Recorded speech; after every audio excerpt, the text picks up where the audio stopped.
عشق واقعی تنها زمانی ممکن است که دل برای همه آنچه زندگی با خود می آورد گشوده باشد. دوستی پاکترین و والاترین شکل عشق است.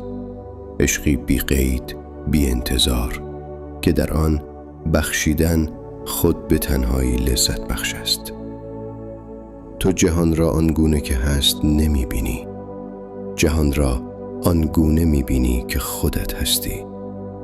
زمان آنقدرها که تصور می کنیم ارزشمند نیست، زیرا زمان توهمی بیش نیست. آنچه واقعا ارزش دارد نقطه است بیرون از زمان، اکنون. هرچه بیشتر در گذشته و آینده غرق شوی، بیشتر اکنون را از دست می دهی. ما اغلب به آنچه نداریم می اندیشیم و به ندرت قدر آنچه داریم را می دانیم. در گذشته نمان، در رؤیای آینده گم نشو. تمام توجهت را به لحظه حال بسپار. کسانی که دوستشان داریم توان آن را دارند که بیش از همه ما را زخمی کنند. و اگر اینجا و اکنون برایت غیر قابل تحمل است، سه راه بیشتر نداری. یا موقعیت را ترک کن، یا آن را تغییر بده، یا آن را همانطور که هست بپذیر. اگر می‌خواهی مسئولیت زندگیت را بر عهده بگیری، باید یکی از این سه راه را انتخاب کنی و این انتخاب را همین حالا انجام دهی. راهی به سوی خوشبختی وجود ندارد. خود خوشبخت بودن راه است. شادی اغلب از توجه به چیزهای کوچک زاده می شود و اندوه از نادیده گرفتن همان چیزها. وقتی بفهمیم که همه چیز ناپایدار است و چسبیدن به ثبات تنها رنج بیشتری می آفریند، آنگاه در میابیم خردمندانه ترین شیوه زیستن آرام گرفتن و رها کردن است. به جای قضاوت آدمها بکوش آنها را بفهمی چرا چنین رفتار می کنند.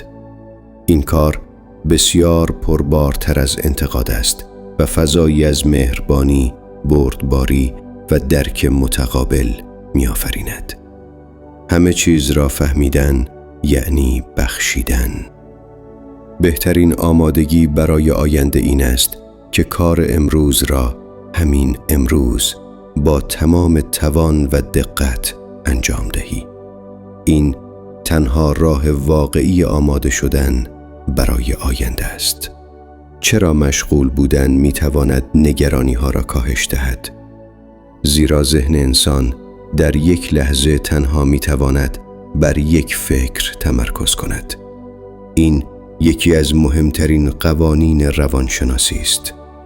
خویشتن‌دار باش.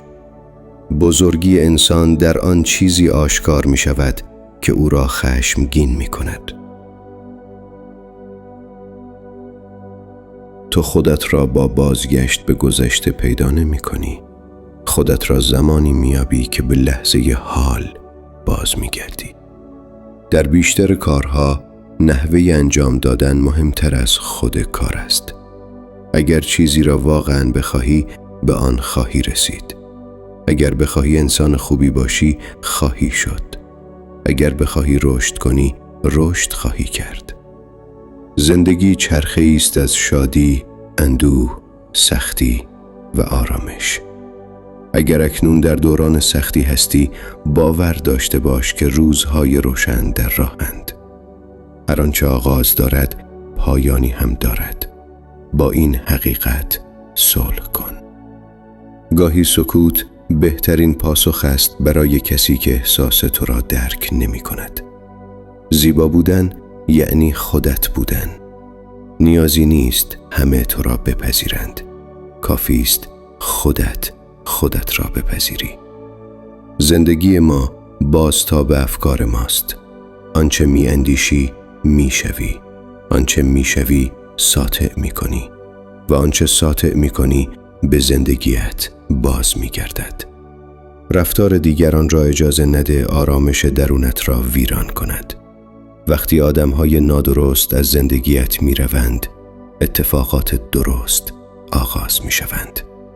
صبور باش.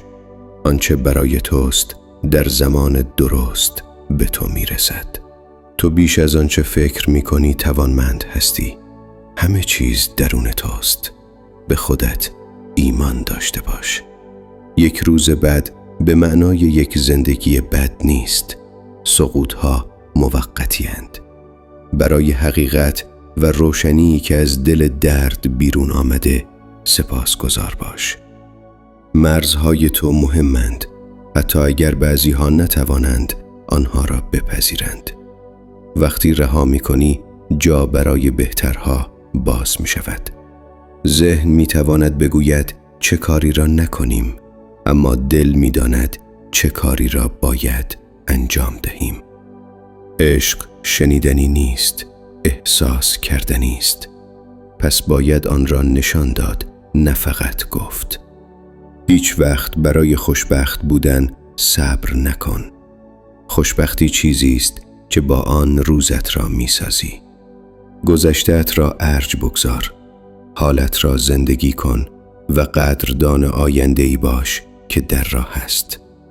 گاهی تغییراتی که در ابتدا منفی به نظر می رسند، فضا را برای چیزهای بهتر باز می کنند. تو زندگیت را می سازی، آن را معنادار کن. به خودت باور داشته باش.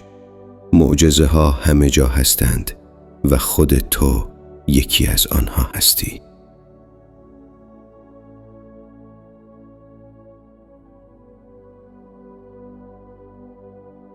اگر این صدا به دلت نشست، اگر حس کردی تنها نیستی، دنبالم کن و ویدیوهای بعدی را از دست نده.